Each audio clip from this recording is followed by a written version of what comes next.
let's start.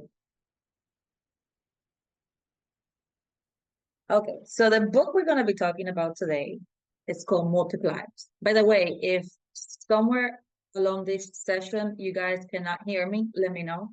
So this is a new headset, so I want to make sure you guys can hear me good. Okay, so just let me know if you encounter any issues. All right, so we're going to be talking about the book Multipliers. And the three things we're going to be discussing today is the characteristics and impact of multipliers versus diminishers, practical strategies to become a multiplier leader, and the role of a leader in fostering a culture of genius. So you're going to be hearing two distinct terms today, and that is multiplier and diminisher. And as you can guess, we want to be multipliers. Multipliers is good. That's what we aspire to be. That's the kind of leader we want to be. Diminishers are bad. We don't want to be that. Now, during this session, you might feel confronted, especially if you're in a leadership position. It is okay. We're not perfect. I'm sure all of you.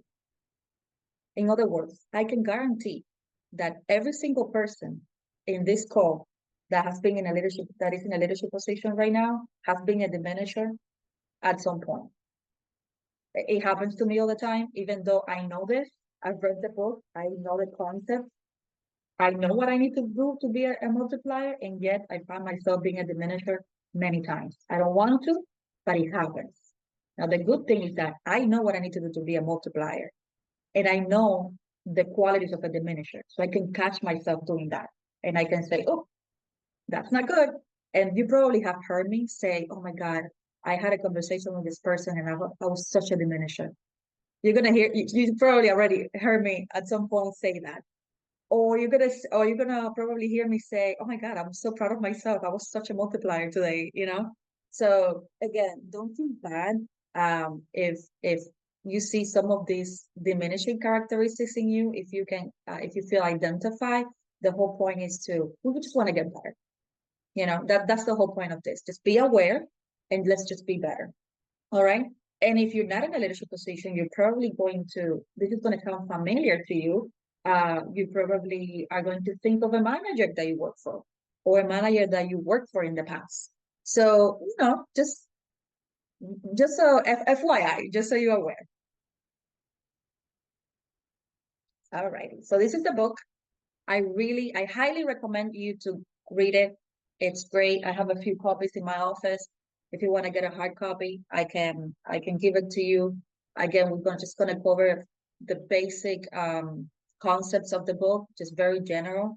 But I mean, the book is really good. I suggest you guys read it. It has a lot of examples. So here it is. It's called Multipliers by Liz Wiseman. All right. So here we go.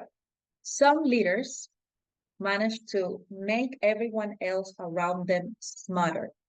Yet, other leaders seem to drain intelligence and capability out of people. Okay, so there are two types of leader, basically.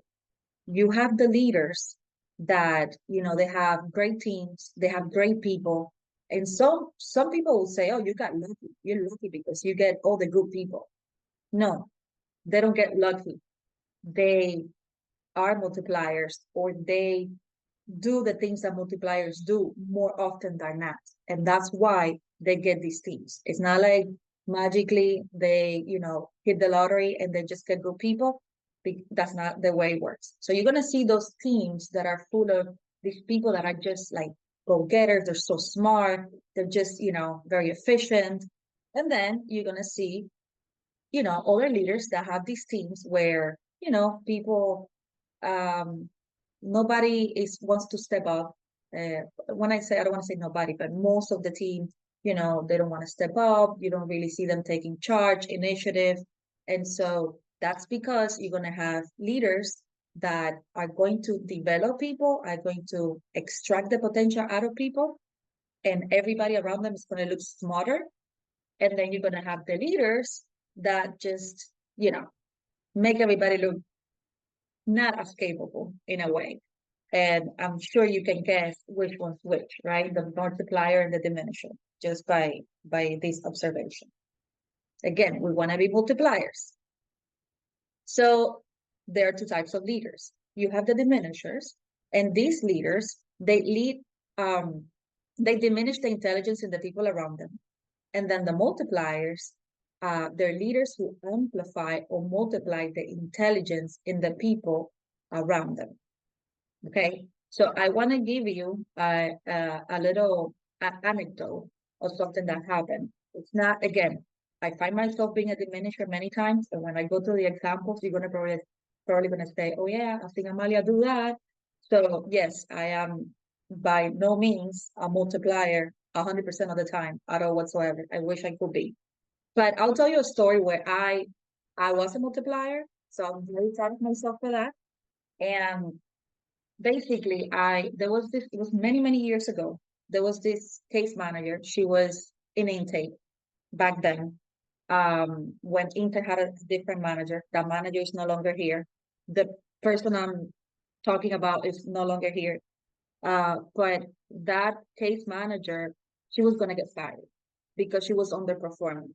And her manager at the time, who again is not here anymore, said, um, she needs to get fired because she's not doing what she needs to do. And I don't know why, but I saw something in her and I'm like, I think she can do it. And the manager said, no, she's actually kind of dumb. She's just not gonna get it. I think we need to just get rid of her. I don't want her in my team. And so when you're a multiplier, you want to see the talent in people. You want to see what, the good in people. You want to see what they're capable of. And so I saw something in her. I really thought she was capable.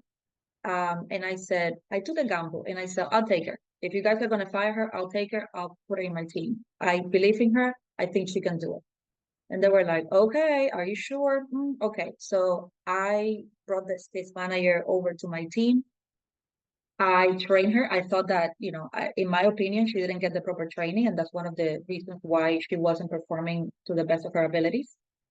And I am happy to say that that case manager became a team lead in my team.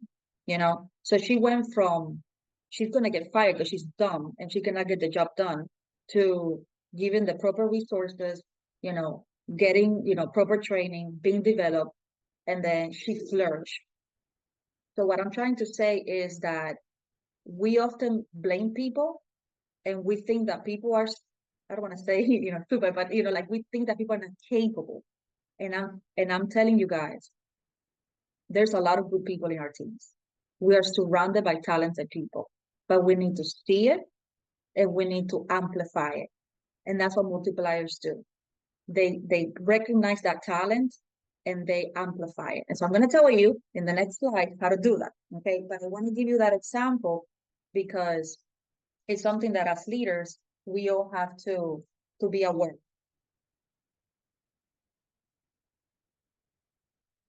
So multipliers create genius.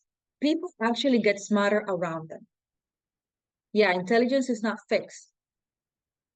You can actually get smarter. It is possible. And that's what multipliers do. Now, multipliers leverage their resources better. They receive 2 times more capability and productivity from their employees. So when we say we can do more with what we have, that's because we believe in the team that we have. We believe that the team, with the right resources can actually get us more productivity. Now, this is what multipliers see. Multipliers hold very different assumptions than other leaders.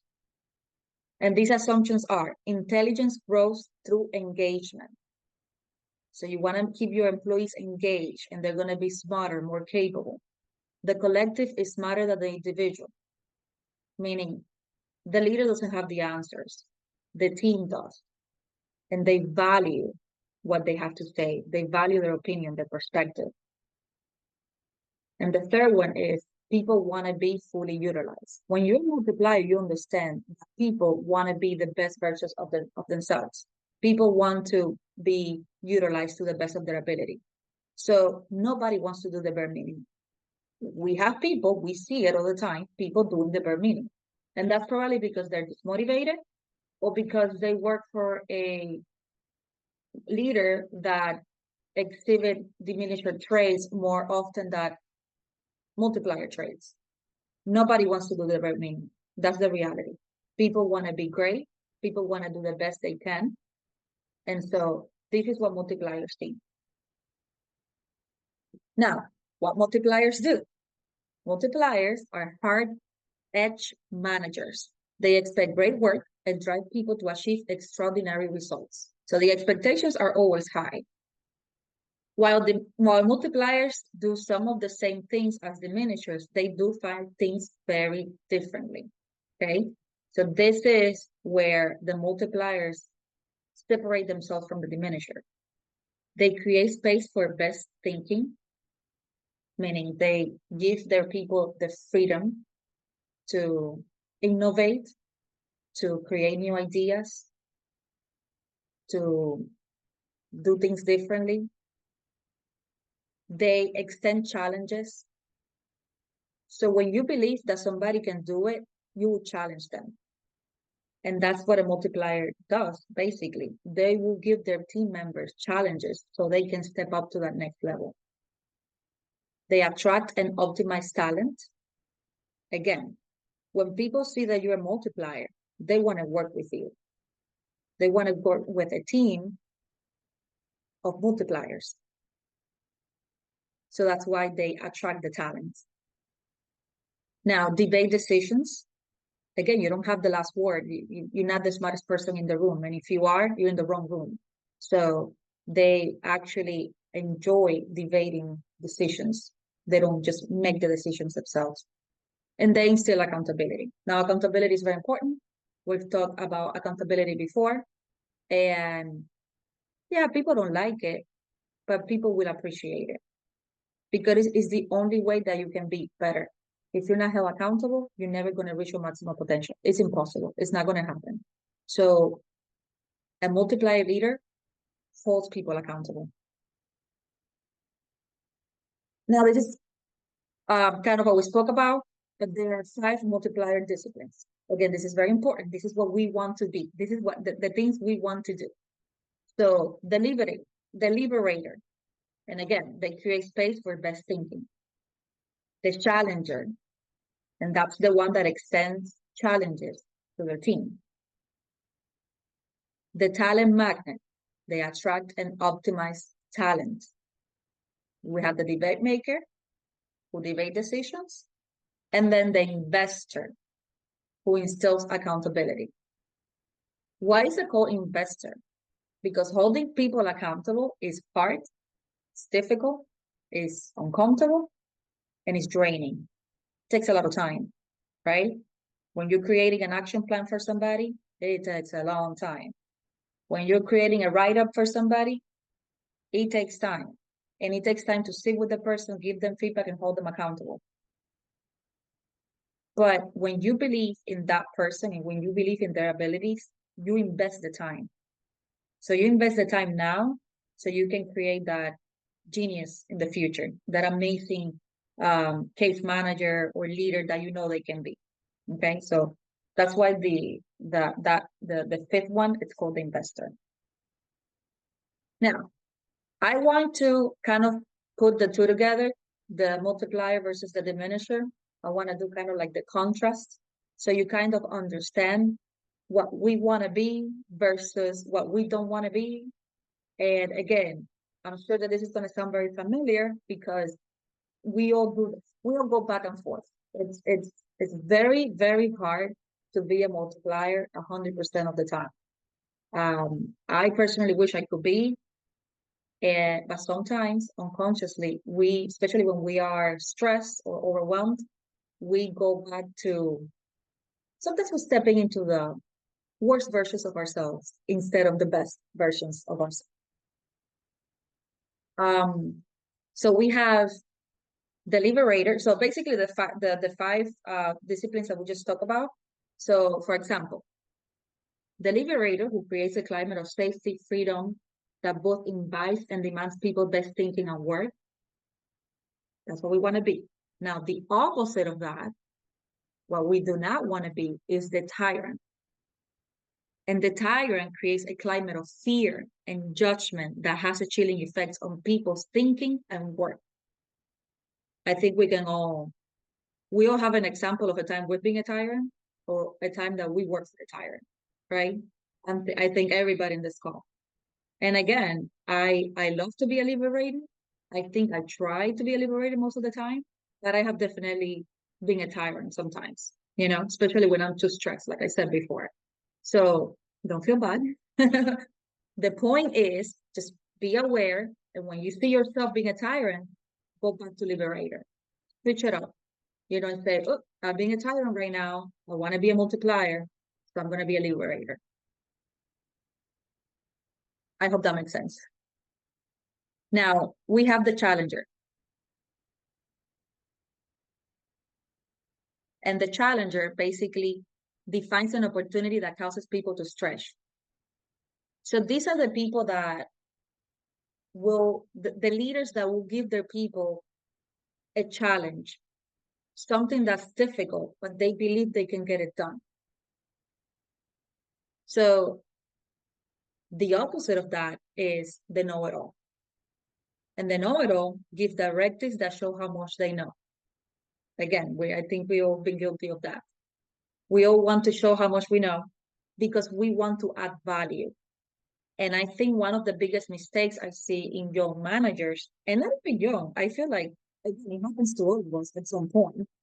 But I feel like, especially when you're starting your management career, it's very easy to fall into the trap of, well, I have to have all the answers because I'm the manager. I'm in charge. So I'm supposed to lead them. So if I don't know the answer, then who will? So again, people don't do this like on purpose most of the time. It's like nobody wakes up one day and say, I'm going to be a diminisher today. I'm going to be the know-it-all. Nobody says that. Nobody does that on purpose. But we sometimes have this idea that we need to give our team all the answers for them to respect us and for us to add value to the organization.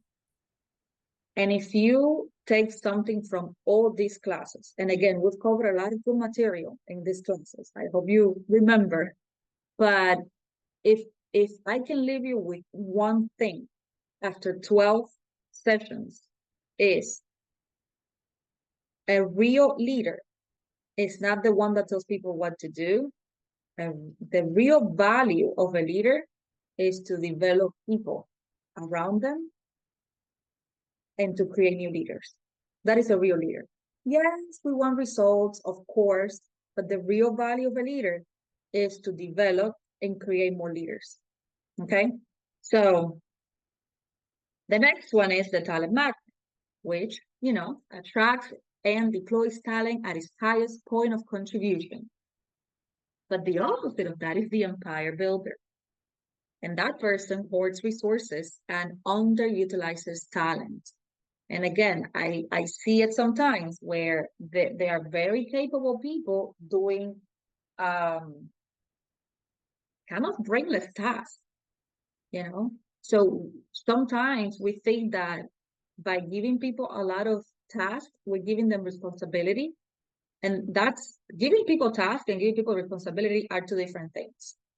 If you give people like a bunch of little tasks, they will be busy the whole day, but they're not going to feel challenged and you're not going to be exploiting their potential. You're not giving them all the resources and you underutilizing the talent that you have. So again, all of us in management positions, I can guarantee with my eyes closed that all of us have good people in our team that are being underutilized. And we have to open our eyes and we have to be the talent magnet and we have to see, the talent and we have to start challenging people and we need to start, basically deploying their talent and giving them the opportunity to step up to that amazing version of themselves they can be. But again, if you're an empire builder where you don't give people the right resources and you basically just have everybody doing stupid little tasks, then and then you know don't complain and don't say, oh, I don't have good people, I don't have enough talent in my team. Yes, you do. You're just not seeing it, you're not utilizing them properly. So don't be the empire builder, please. Now we have the debate maker, and the debate maker drives sound decisions through rigorous debate. So everything is a debate. I don't have the answers. You guys know better than me. You guys are in the trenches, not me. I value your opinion. Let's talk about it. I don't want to make a decision without your input. You guys tell me what you think is the best course of action. That's the debate maker. Now, the opposite of that is the decision maker. And the decision maker makes centralized, abrupt decisions that confuse the organization. So this is the person that is always overruling things. So like the person that doesn't give people the space to debate, and I don't want to hear it. Let's go. That's the decision maker. So whenever you see somebody doing that, they're stepping into the diminisher version of themselves. And then finally, we have the investor who delivers extraordinary results again and again without management, meaning you're not like in the day-to-day, in the tiki-tiki, all the time, seeing everything they're doing with a magnifying glass. Now, the opposite of that is the micromanager. Everybody hates a micromanager, right? Nobody likes that. And the micromanager drives results through direct management and accountability. Again, you can still be a diminisher and deliver great results. You can, yes, but it's draining for you, it's draining for your team.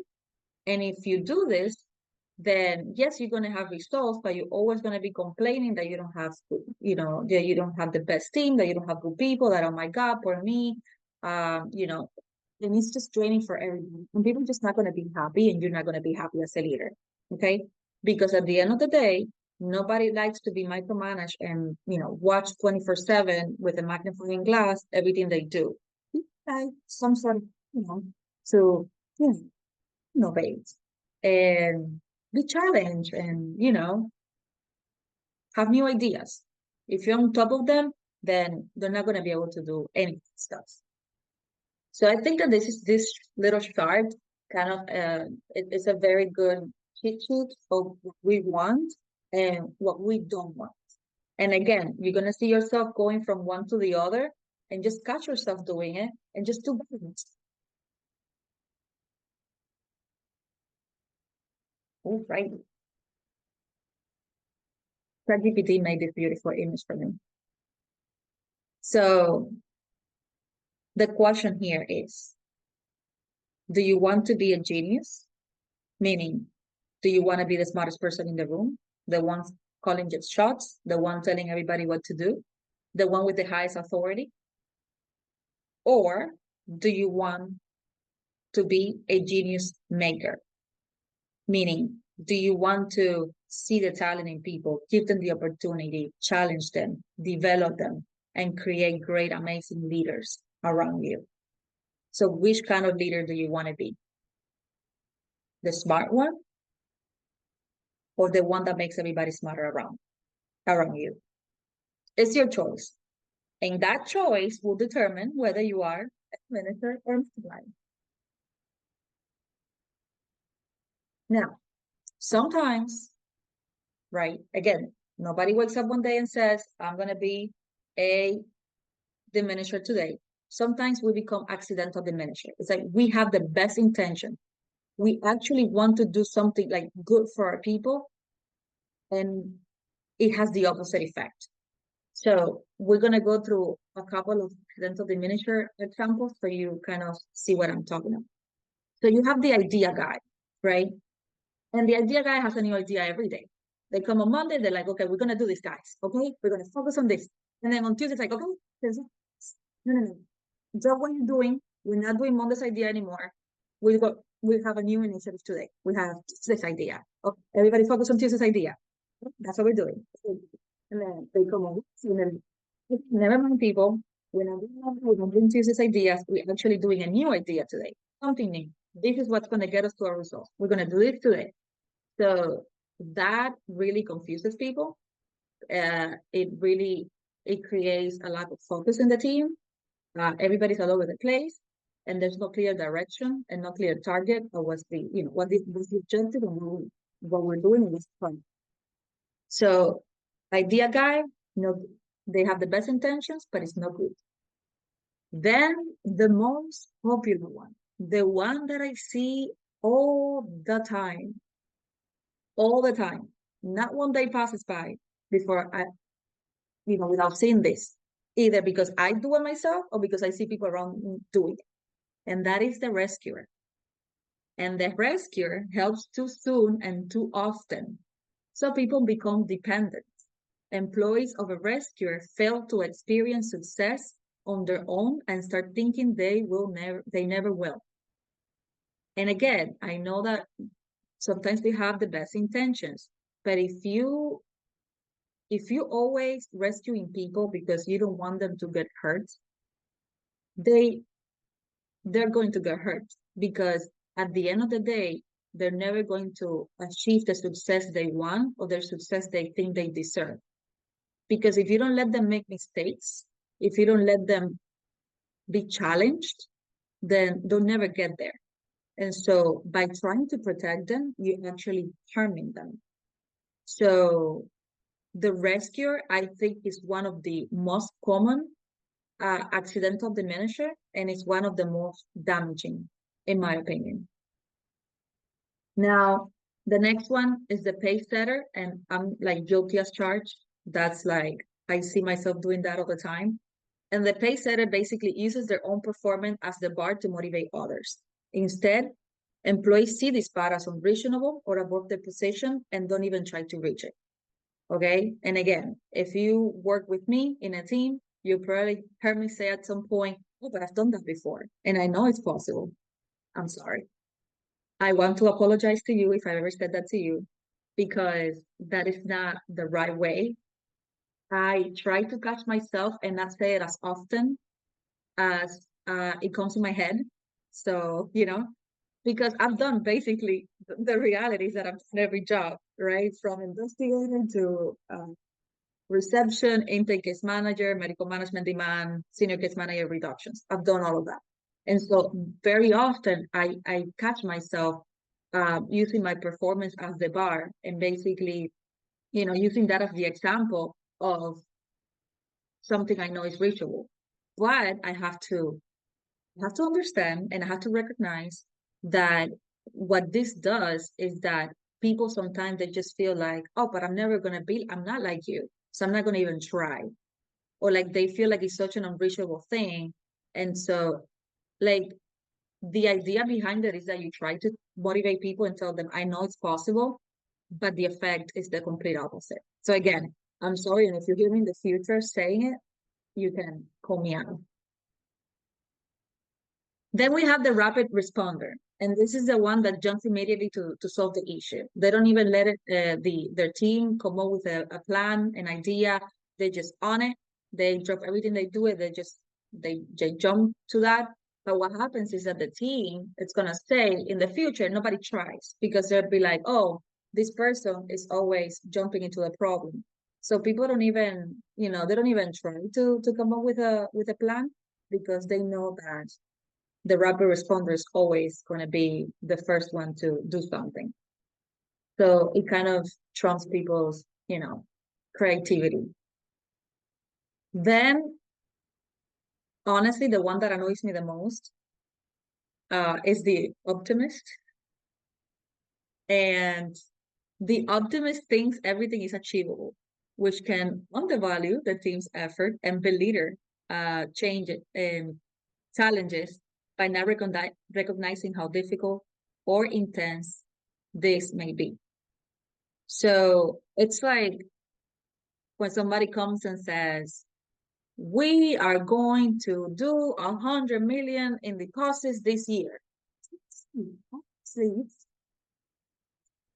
And you're like, okay, how much? How many?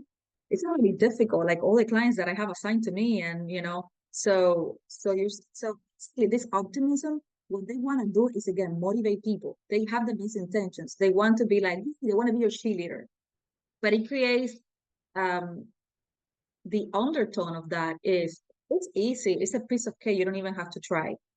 And then we're like, what do you mean? My job is already difficult as it is. And you asking me to basically double or triple my productivity to get there.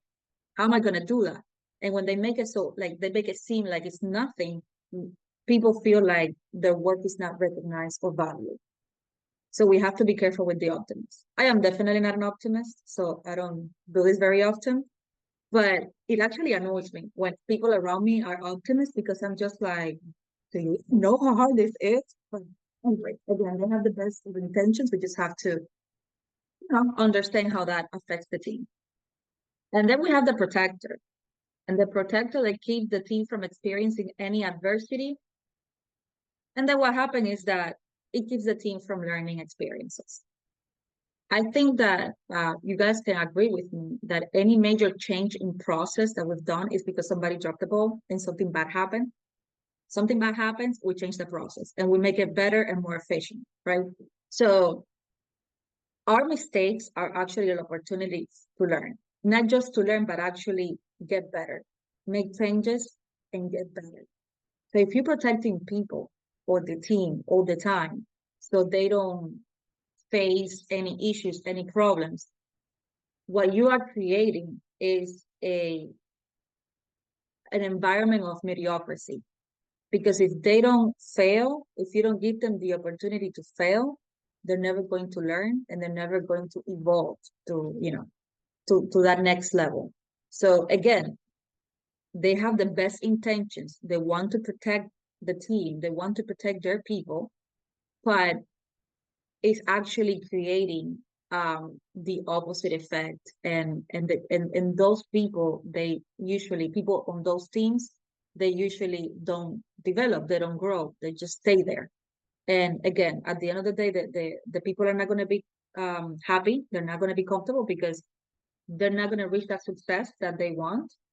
And you as the protector, you're going to feel like they don't value what you do. Like after everything I do, after all the pain that I shield them from, and look how they repay me. So it never ends well from you know for the team or for the leader. And then finally we have the perfectionist. And basically the perfectionist is wants everything to be perfect, very black and white. You have to follow step by step. There's no deviation. But what happens is that when you get stuck being a perfectionist, sometimes things don't get done. Um, and when you're so rigid and so black and white, you also don't give people the freedom to, you know, do different things and have different ideas. And sometimes a, a project that's good and was finished and accomplished and produced results is better than a perfect project that never got done. So we just have to be mindful that people are not perfect. So expecting perfection out of them is just going to create a lot of discontent for you as a leader and for your team. Now, we all want to become a multiplier. How do we do that? So this is how we do it. We identify natural talent by recognizing that people are good at. So you have to get the right people to do the right things right. So you have to recognize, you have to say, okay, what is this person? This person has talent. Okay, what are they really talented at? And then put them in an environment where they can thrive. Ask why to get to the root of their intelligence. You always have to ask. Great leaders ask great questions. You always have to ask them. And this, when you ask them why and you see how they think and their thought process, it can determine their development path. So it's actually very helpful for you. Now, don't put people in boxes. Allow people to develop and fill gaps through opportunities. Let others speak, listen, and consider ideas that don't align with your own. So when you say, oh no, this person, I don't think they'll be good at this. You put them in a box that all they can do is X. Guess what? That's what they're going to stay. So don't put people in boxes.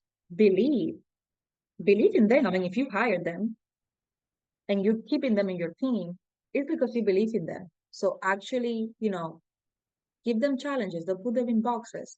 Actually, allow them to develop and listen to what they have to say. Listen to their ideas. I always say this: give people an opportunity, and they might surprise you.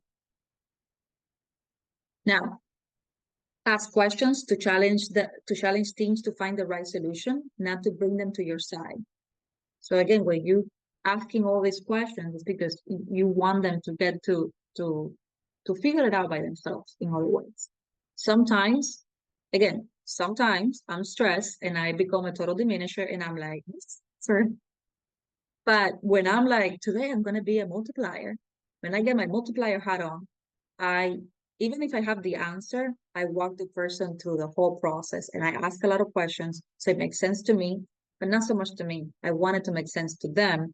And so I can help them come up with the right answer. Because if I always give them the answer, even if I have it, then I'm not really creating a leader, I'm creating dependency. And we don't want that. Now, give people the right tools to figure things out for themselves. Yeah, you always have to give people the right tools for them to succeed. Delegate meaningful tasks and empower others to own them from start to finish. And again, this is big. Meaningful tasks. Again, I see people, I've seen it, delegating little tasks to people. Oh, yes, I'm giving this person a lot of tasks. Yes, it's a lot of little brainless mechanical tasks. Just because they're busy doesn't mean they're being challenged. There is a huge difference. Keeping somebody busy with little tasks and actually challenging people with analytical, high level thinking tasks, very different. So it's in your hands, the kind of people you want to work with you. And it all starts with delegation. And delegation, let me tell you, it's one of the hardest things for leaders to do. People struggle a lot delegate because they think that if you want something done right, do it yourself. But that mentality it's going to cap you, your team, and you're not going to be able to develop people if you always think that you have to do all the complicated, tasks, all the analytical stuff. Again, you have good people. You have to challenge them. Create an environment where it's safe to fail by connecting failure to growth. So, like I said before, it's okay to fail. It is okay to make mistakes as long as you learn from them. So if you fail and you see it as an opportunity to learn and you actually learn from it, that's how people get better. You're not born being perfect. You go through things in your life and you learn. And those experiences is what shapes you and make you better. So it's the same here. And then finally, talk up the capabilities and successes of others rather than your own. Try to give examples of other people's success, of other people's brilliance and genius, and not so much of your own. Now, the multiplier effect. So what happens when your organization is led by multipliers instead of diminishers? The multiplier effect refers to the growth of capabilities and resources stemming from positive leadership. It is the idea of developing and maximizing resources rather than finding new ones, and the ripple effect stemming from these decisions. A lot of the time when we're in type of crisis and we have, issues, it is very easy, very tempting to throw people to the problem, meaning I'm going to hire more. Oh my God, I have too many cases in my department that are stuck. What do I do? Let's hire more people. That is the easiest answer, right? But the reality is that you already have good people that you might not be maximizing. So think about that. Let's say you say, I need more leaders. I have too many people reporting to me. I need to hire leaders. Do you need to hire leaders? Or do you need to identify the people that have leadership potential in your team and develop them? What is it? So just have to be very aware of this. And so for the multiplier effect, you get improved employee retention. People want to work with you when you're a multiplier. They want to work in the team of multipliers. You get fewer capability gaps across the organization because we start seeing that people are smarter and we start challenging them and they actually step up. You get fulfilled employees. Let me tell you, this job is stressful. It's never not going to be stressful. But when you feel like you are really reaching your potential and that you're maximizing your potential and that you're successful and that you're making an impact, you will be fulfilled, even if the job is stressful. Now, if the job is stressful and on top of that, you're doing a lot of, brainless things that you don't think are making an impact or helping you grow, then you're not going to be fulfilled. So it's the same for the people in your team. So you have to be very aware of that. Fulfilled employees, they will go, they will grind with you and, they will go through the stressful times because they know that they're being pushed and that they're the best version of ourselves and that they're getting that success and that creating that impact. You're going to get a smaller headcount, less overhead because you're going to optimize the productivity and you're going to be more efficient. So you're going to have great people doing more things. So you're not going to need to hire as much. And so you're going to have smaller team doing actually more, but smaller team full of smart people. Fewer cultural vulnerabilities. So when you create a culture of multipliers, everybody feels that culture, then you have a good culture of, all together. And finally, less susceptible to capacity issues.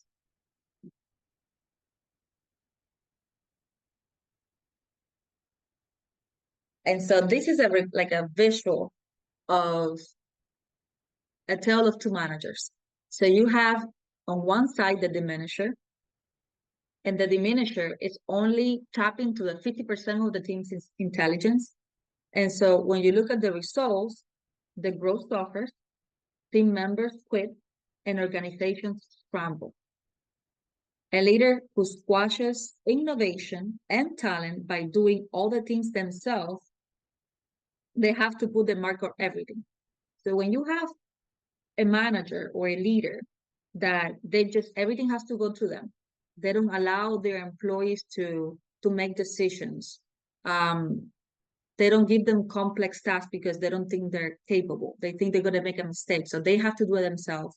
They always have they have to make the decision, have the last word. Everything has to go through them and they have to put their okay in everything. You have a dimension. That is a clear sign of a dimension. Now, when do you have a multiplier? So you have twice the team's intelligence, and then the team effort increases, revenue increases, organization thrives. So a leader who grows in intelligence by engaging it, and they don't need the credit. They don't need to be the smartest person in the room. They want the team to be their best. They don't need to be the best. It's their team. The team success is their success. So that's pretty much the difference between being a diminisher and a multiplier. That concludes. I tried to make it fast and give you, let me stop sharing. Okay. I tried to make it fast so we can have a couple of minutes to talk. So questions about this?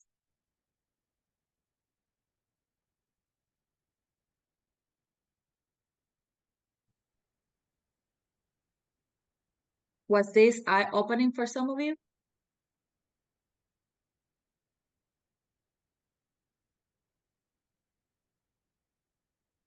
Yes, no, maybe. Actually, this reminds me of something. When I was in my first actual job, I remember I was recent graduate from the college, and I started this job. It was a big company.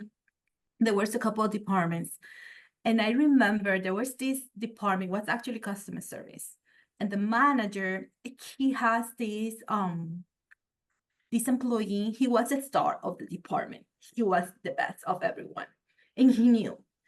But I remember I was there and I knew that he has so much potential. There was this other department that it was, that for him it will be like a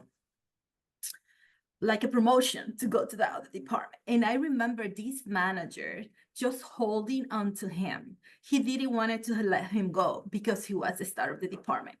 And everybody was like, I don't understand, like he's kind of he's not letting him grow. And then it just now when you're saying all the things, it's definitely he was a diminisher because he wanted it to keep his team by himself. He was like, no, this is my team, nobody touched him. And then even the people that had potential to do way more than what they were doing there, he will not let them go. And I remember I was there for 6 years and that person never led that department. And in those 6 years I was there. And he was the best. He was like so good. He had so much potential. And this manager, he just didn't want to let him go. I think that after I left that company, a couple years after, he finally let him go.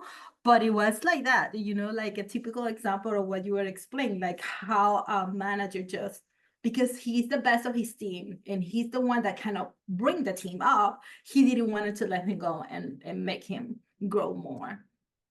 So he was hoarding the resources Yes, by yes. keeping that person. But everybody kind of like was like, what? And then it was also for him, was like, okay, step out, say something, just try to yourself. But he was also so how you say, like loyal to his manager that he would not leave the position, even though that he had that much potential to go to another department. But he didn't want it to leave without the blessing of his manager. So that's kind of when you were talking about this, it just brought me that example because it was like, that's a perfect example of somebody not letting a person grow. Exactly. No, thank you, Nancy, for the example. That's a great example. And it also shows what I was telling you guys before, which is um, that manager doesn't understand what his or her real job is and what his or her real value to the organization should be. And when you understand that creating other leaders that, maybe you lose them to bigger and better things, but that is your job as a manager to, develop all these people. And, maybe they stay in your team and help your team grow even more. But if an opportunity arises where they can go somewhere else and it's going to be better for the company,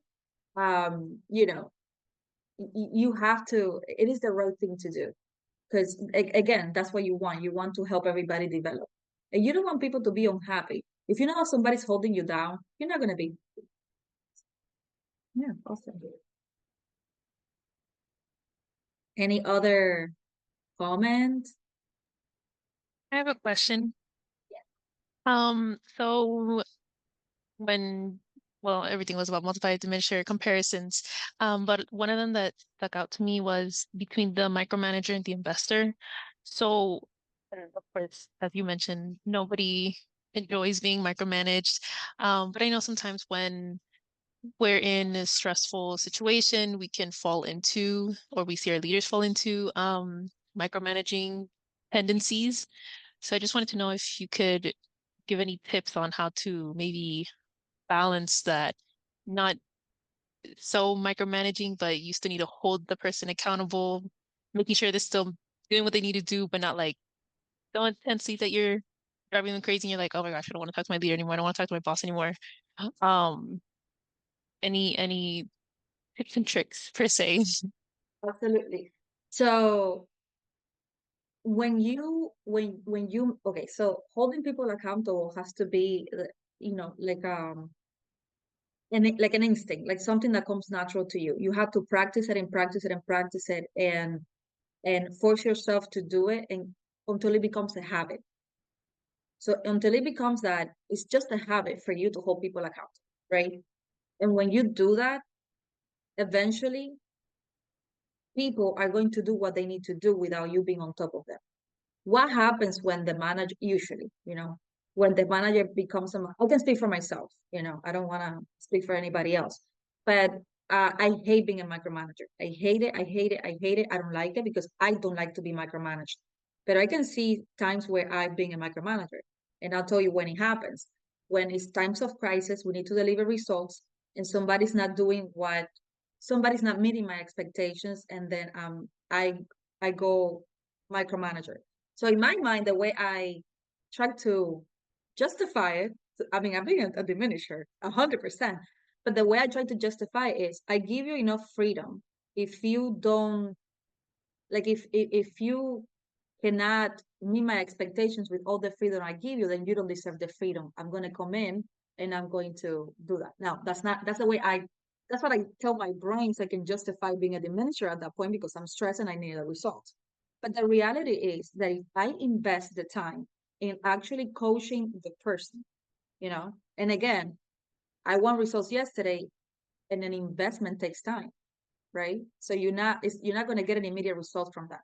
But when you understand that it's an investment and you actually take the time to coach the person, what is the expectations? What do you want from them? What is acceptable? What is not? These are the activities that I need you to do every week, every month for you to be successful. And then when I make that the culture, or the relation, the what's normal between, let's say, you and me, then I know I'm not going to have to micromanage you, because you know what you need to do. You are accountable, and you're going to give me the deliverables I need, or you're going to communicate effectively when something is happening. So I don't have to micromanage you. You know what I mean? So it's that holding people accountable and making it not like one time, like actually making it a habit, and invest in the people. And when you do that, when you really invest in people, you train them well, you give them feedback, constant feedback, immediate feedback, and you hold them accountable, you should not have to micromanage that person, you know. But it's a process. I hope that answered your question. If you ask for tips, my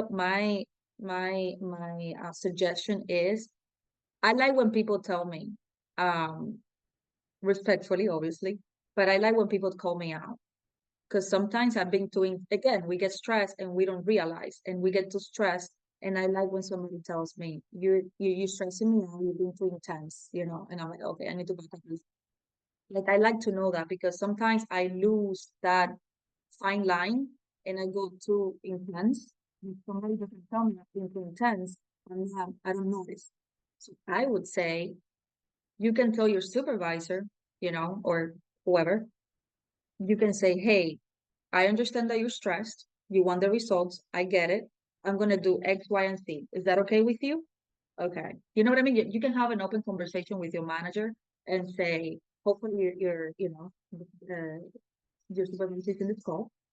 And I will have a specific example, but so hopefully, for anybody else that has the same question in this call, hopefully your supervisor is also in this call, hopefully, and they know already what the manager is.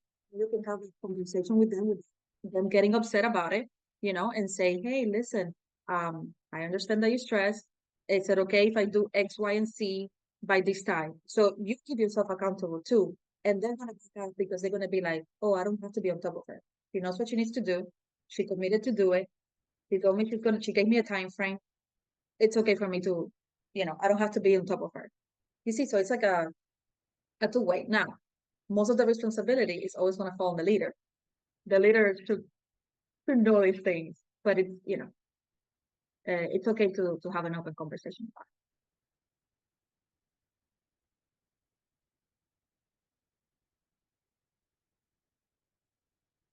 What else? Comments, questions? Have any of you applied what you have learned? Because it's been a lot of material. Have any of you applied it? Yeah, I've definitely applied it. It's Peter here, by the way. I've tried not to rescue as often. So that way to develop skill set, rather than relying on that bailout. So although some of their projects can be intense and challenging, it's good for them to work through it. That way they get the, the effective lesson so they can be better for next time. And it's been working. I've seen the advancement of the team a lot more from doing that. Awesome. Happy to hear it. All right, so I invite you guys to have a, like I said, like an open conversation with your managers. Anybody that works with me, you guys know that you can call me out. So it's okay for you to tell me, Amalia, you're being a diminisher right now, and I'm gonna get the hint. Okay, I'll give you permission to tell me that. All right. Let's not use this to bully people. All right. Let's use this wisely. But again, just like we say, hey, you're being emotionally expensive, has, we throw terms out there, sometimes people don't know what we mean. So now we're calling somebody, hey, you're being a diminisher now. So we'll get that.